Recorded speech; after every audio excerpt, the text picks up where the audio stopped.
Friends, ఇప్పుడే అందిన వార్త. తెలంగాణ రాష్ట్రంలో ఎమ్మెల్యేకు ప్రమాదం, ఆసుపత్రికి తరలింపు, కన్నుమూత అంటూ వార్తలు అయితే వినిపిస్తున్నాయి. దీనికి సంబంధించి వివరాలు చెప్పడానికి వీడియో చేయడం జరుగుతుంది. ఫ్రెండ్స్, స్కిప్ చేయకుండా ఎండ్ వరకు చూడండి. కంప్లీట్ ఇన్ఫర్మేషన్ అయితే మీకు అర్థమవుతుంది. చాలా మంది వీడియోస్ ఉన్నారు కానీ సబ్స్క్రైబ్ మర్చిపోతున్నారండి. దయచేసి ఛానల్ సబ్స్క్రైబ్ చేసుకుని బెల్ ఐకాన్ ఆల్ పెట్టి యాప్ చేయండి. ఇటువంటి ఇంపార్టెంట్ ఇన్ఫర్మేషన్ మిస్ అవ్వకుండా మీ ఫోన్ నోటిఫికేషన్ వస్తుందండి.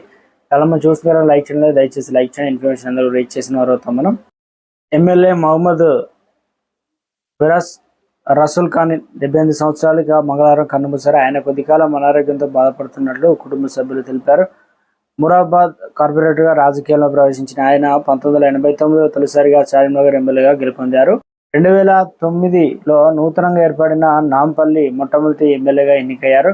ఎంఐఎం పార్టీ సీనియర్ నాయకుడు నాంపల్లి మాజీ ఎమ్మెల్యే మహమ్మద్ ఫిరాజ్ రసూల్ ఖాన్. ఇక నాంపల్లి మాజీ ఎమ్మెల్యే మహమ్మద్ ఫిరాజ్ రసూల్ ఖాన్ మృతి పట్ల ఎంఐఎం పార్టీ నేతలు సంతాపం తెలుపుతున్నారు.